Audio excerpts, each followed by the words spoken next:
Hi, everyone, and welcome to the Ember Sky Filmmaker Podcast. Today's guest is Sean Parker from I'll Be Glad When You're Dead, which was filmed at a very unique location, the Diefenbunker Museum. So, hi, Sean, and welcome to this episode. Thanks, Graham. Thanks for having me. I appreciate you having me a guest on your show. So, the reason we brought you on the show today was because you filmed you said 97% of your first feature film at the Diefenbunker, which is like this World War II, Cold World War era, basically nuclear bunker that's just outside of Ottawa. It's actually a Cold War era, so a little bit past World War II. So yeah, it was a bunker that's located in Carp, named after Prime Minister Diefenbaker. They called it affectionately the Diefenbunker, and I believe it was in service until the mid or late '90s, and then it was eventually decommissioned, and it had gone through a bunch of. They tried to sell it off to some private entities, which didn't go over so well because one of the entities, I believe, at the time was the Hell's Angels bikers, who seemed to take interest in having the bunker for their uses, and I guess they didn't feel like that was a very good idea. So eventually, it was just sold to the township of Carp, and they preserved it as a museum. About the time period of the Canada's history with the Cold War area and Canada's involvement in that. That's very cool. So, how did you get the location? It's as simple as just reaching out and asking for them. They have like events coordination people there, and they're no stranger to filming. So you pretty much ask, tell them what you plan to do, and you get a buttload of insurance, and they give you their day rate. And I, as an independent filmmaker, pleaded poverty and did a little bit of negotiating and got a better day rate. And we went from there. But it was still pretty expensive. My arrangement was we were filming even when the museum was open to the public, so we'd have tours coming through during the time that we were filming. Did a lot to help us by sort of crossing off particular areas that were, limited access or no access, for us to be helpful. But by our contract, they could have still allowed people to just come through at any point in time. And it was just, ignore the blood and the corpse in the corner and just enjoy your tour, type of thing. I was gonna ask. So you did film a horror movie in there. Like, what was it like filming, like, in what's basically a giant concrete, I don't know, cave? I'm not sure how you'd describe it.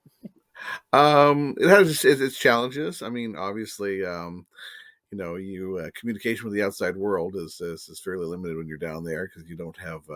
They've got a little Wi-Fi connection in there. We're able to use like limited messenger, but it's not a very strong signal. So a lot of times we had to use runners to just sort of run up to the top level and make a quick phone call or confirm some details about someone. But other than that, we were pretty self-contained within there. We had our craft services and our wardrobe and our makeup area all sort of in uh, some spare rooms off the beaten path of the regular tours. So everything that we needed were just all rightly down there, and yeah, it was like a fun little summer camp exercise. We just had a bunch of people laughing and having a good time, and just try to stay on topic and remember that we were making a movie. That's always important. So, in terms of like filming in a deep bunker, you mentioned that you didn't have cell signal stuff. Um, were there any other sort of technical issues you ran into filming that you didn't necessarily perceive that would happen just because you were underground in like a metal concrete bunker or whatever it's made out of? Not too many. There are a couple areas where we had some issue with the remote follow focus. So this the signals going to, and sometimes the monitor, because we have the wireless transmitter for our video village that we had. So that was kind of tricky. Sometimes we had to be in line of sight of the camera. Mhm. Um, but other than that. But I was pretty flexible with stuff like that. We would just tuck the follow focus tree as close as we could, and I would just sort of lean uncomfortably over the AC shoulder as he was trying to pull focus, and have him ignore me watching what the shot was. But other than that, it was pretty much like any other location. Okay. Tell me a little bit about the movie that you actually filmed there. Like, what can you tell us about I'll Be Glad When You're Dead that, somebody who might want to see the movie should know about? Uh, well, first and foremost, we've been sort of preparing everybody who hears about the movie about the opening scene, because it's very controversial. It does start off with a few minutes of a school shooting.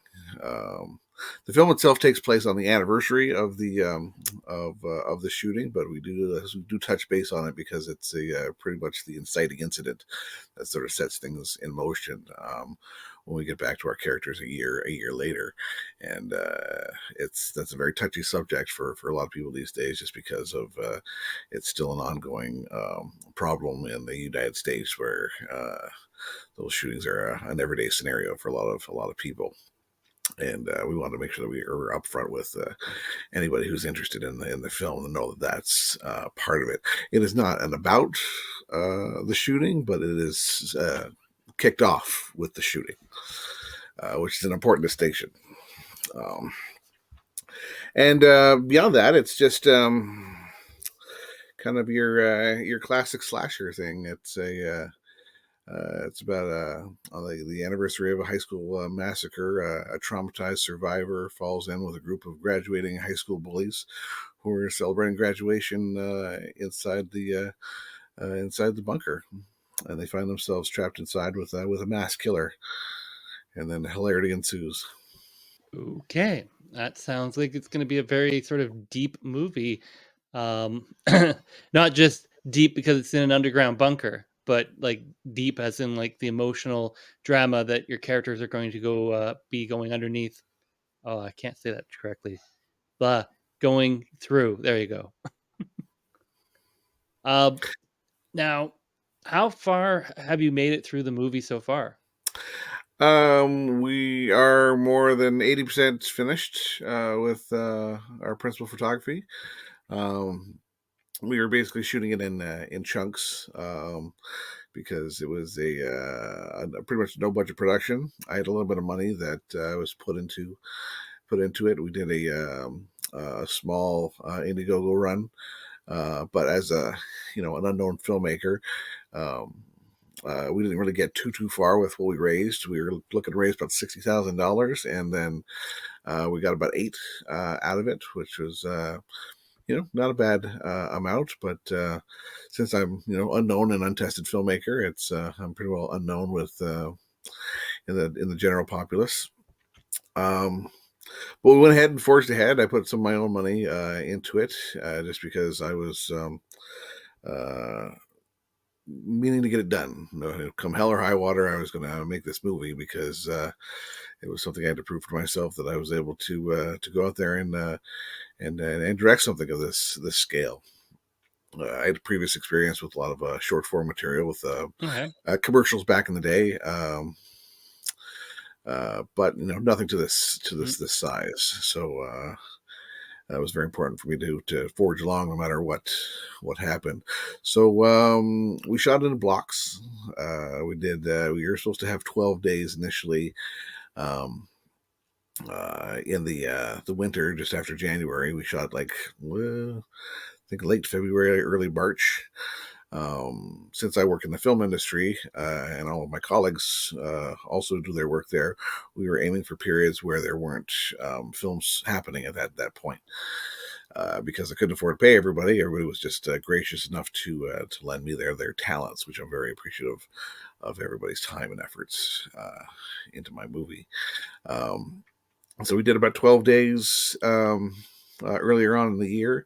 Well, we were supposed to do 12 days. We only ended up doing 10, because there were some scheduling conflicts with the Diefenbunker. They were supposed to have a gala in the cafeteria area, and I was on the same day that I was planning to shoot my finale, which takes place in the cafeteria area as well.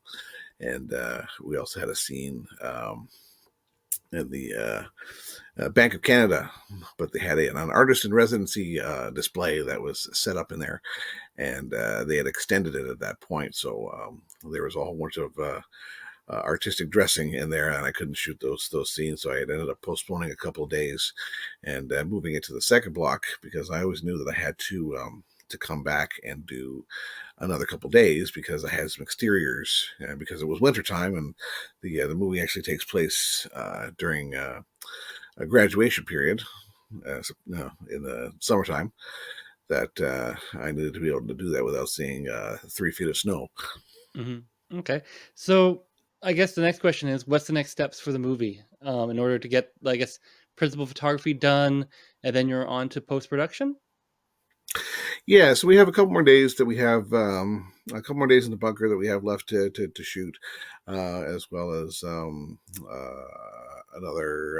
few locations outside of the bunker that we need to schedule, and then yeah, do the well, we're having that scheduled pretty much to come back in the spring, just for respecting of everybody's schedules, because there's a lot of people involved, a lot of actors, and getting everybody's schedules to line up in these circumstances can be very challenging.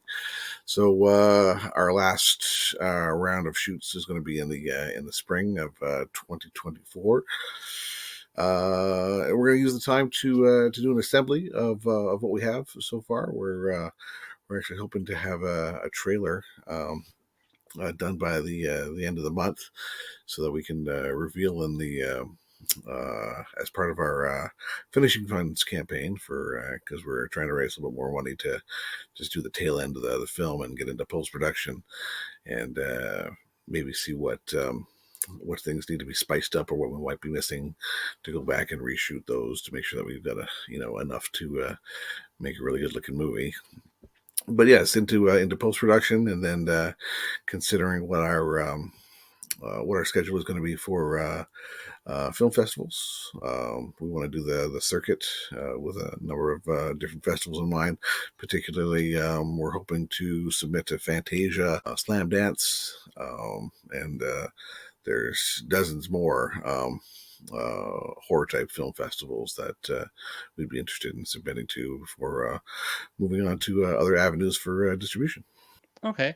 So to circle back a little bit, you're talking about doing, you said finishing fundings. What kind of stuff are you asking for, and what are you hoping to put that money towards beyond just, I guess finishing what you had already planned? The go big or go home. But we've got a lot of the breakdown on our campaign page. But it's a lot of the basics of continuing of how a film really sort of operates. It's the once again going in for the insurance so that we can secure our locations. It's equipment rentals that we have, craft services, and catering for the crew, because every film crew basically an army moves on their stomach. So and we like to make sure that we keep the crew fed. I opted for actual catering in lieu of just doing like bologna sandwiches, um, just to make sure that everybody was well fed on production, and we certainly have a sizable crew and a sizable cast.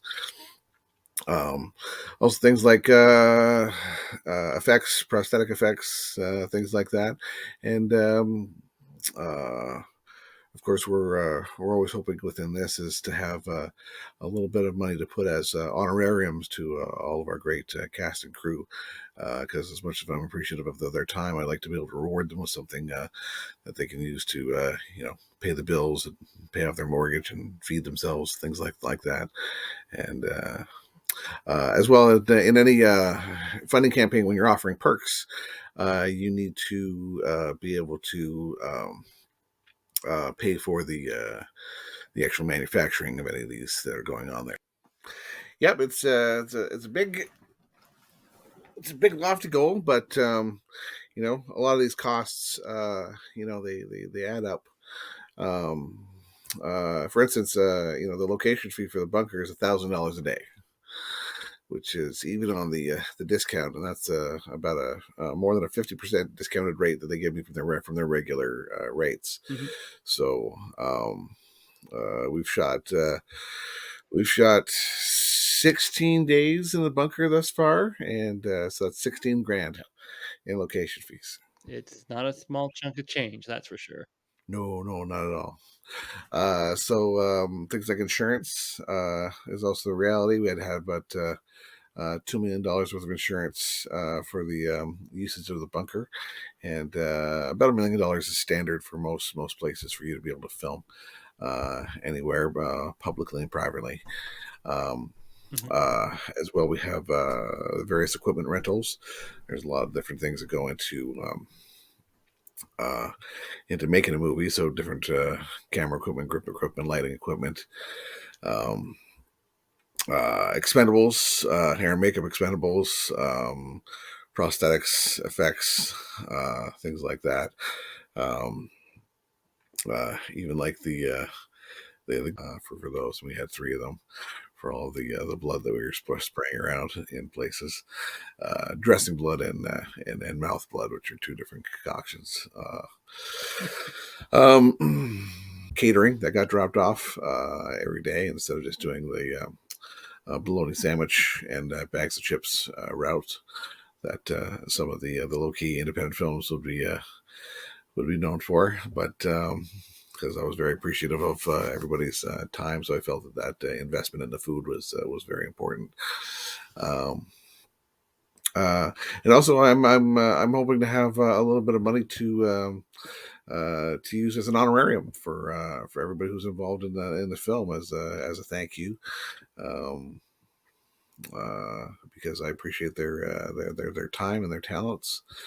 Um, and then at the end of the day, we also have to whenever you're offering perks, also basically getting all those things made afterwards, we have to keep a percentage of our ask aside for those. That all sounds very interesting. Now, I'm a big techie, like, what kind of gear are you using on this shoot? And was there anything that you really enjoyed using, or was there something you would have thought, now if you do it today, you might change or something like that?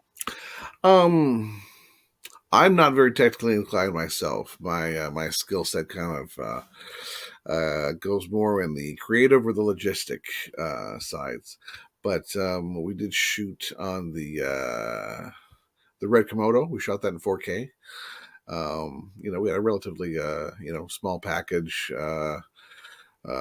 We used the remote follow focus, and we had a small video village package, all with remote transmitters, so that we weren't tied directly into the camera. And uh, we had a lot of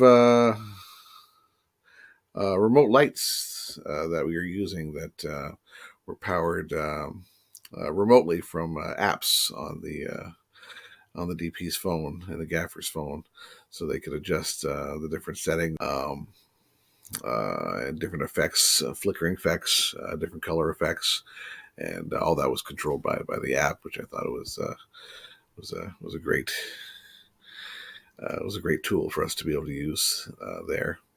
And but other than that, it was a pretty light package for us to use, because we wanted to be able to move in and get our setups pretty quickly and move along. Um, yeah, nothing too extraordinary that we were using. So, I know you're trying to finish up the movie and stuff, and you're hoping to get it out to people, I'm guessing 2025, 2026. Well, we're hoping to have it completely finished in 2024. It's my hope that because we're gonna just finish up the last couple days in early spring. We've got all our exteriors, so we're fine with that. So shooting indoors during the winter time is not going to be a big deal. If it's earlier in the spring and the snow hasn't quite left. And we're hoping to have a good portion of the edit done about that time. So it really just be a matter of dropping in those last completed scenes that we're still waiting on into the film. And then it's our hope that by fall we're able to submit to the film festivals and get that process started. And but before that, we'd be looking to have some focus groups just to watch the film, get people's their feedback, how they're feeling on it, and see what changes we might do to the final edit based on the feedback that we receive. But then, yes, around Halloween of 2024 is when I hope to actually be actively doing a cast and crew screening so that everybody can see what they put all their hard work into, and as well as getting those submissions out to the film festivals. Okay, that sounds pretty good. Is there anything else you wanted to tell us about your film, or what you might be trying to do after this film is finished, if you've thought that far ahead? I'm always thinking a movie ahead because it's certainly my goal to continue doing these things. So I've had conversations with different people about what we might do for another movie. I've already halfway through another script for another style of horror movie, more in the thriller aspect. I would almost say I was pretty foolish to start with a movie of this scope. Um, with this many cast, this many crew. My second one is designed to be a little bit more reserved with just like two cast and one location to shoot in. But the subgenre moves in cycles, and I'd been saying that the slasher film was going to come back shortly, and it did, and I wanted to be right in the middle of that instead of on the tail end. So that's why I jumped at the chance to produce this myself and capitalize on the timing of that. Uh, but yeah, definitely trying to push forward and do some of these things regularly, even like low budget and but with the goal of to reward their efforts and help them stay fed and stay housed. Yeah, being fed and housed is always a good thing. Okay. Yeah, is there anything else you wanted to say or mention or otherwise, or do you feel that we missed out? No, we're just trying to drive, raise the awareness of our Indiegogo campaign and getting people to put some eyes on it and see if it might be something of interest. Every every every donation or anybody who buys a perk, it all helps to help further us to our goal. We've had a lot of great donations thus far from pretty far and wide. We've had an interest from Mexico, bought a pretty substantial package, Norway, Australia, and into the U.S. So we're definitely seeing some eyes beyond our own personal circles. Of people, so people are checking out the campaign, and we're very appreciative of that. But we still got a long way to go, so we're trying to get this in front of as many eyes as possible. And every dollar counts. So it's not a perk is not something that's something that people can realize that for this time of year. Then even just a dollar here, a dollar there, just to throw in. If we get this in front of 100,000 people who want to see this movie happening, and they all throw in a dollar, then we've made our mark. But also getting people to spread the word and share it, because everybody has their own social circles, and there might be more and more people who'd be interested in checking out a film like this and helping us get it past the finish line. And yeah, we're very excited about getting that trailer going at the beginning of December, and we think that that's going to inspire a lot of confidence once they're able to see a little that taste of what our film is going to look like. Sounds very good. So there's going to be a link to the Indiegogo campaign below, and I'll also put a link to, I guess, the film's website or your website, just in case anybody's watching this after the Indiegogo campaign is over, they can check out the film at that website as well. Thank you very much, Sean Parker, for being here today, and I do wish you the best at getting your feature film done, so that we do find out what happens when the guy is dead. Well, thank you. It was a pleasure being on the show. It was good catching up with All you, right, Graham. no problem.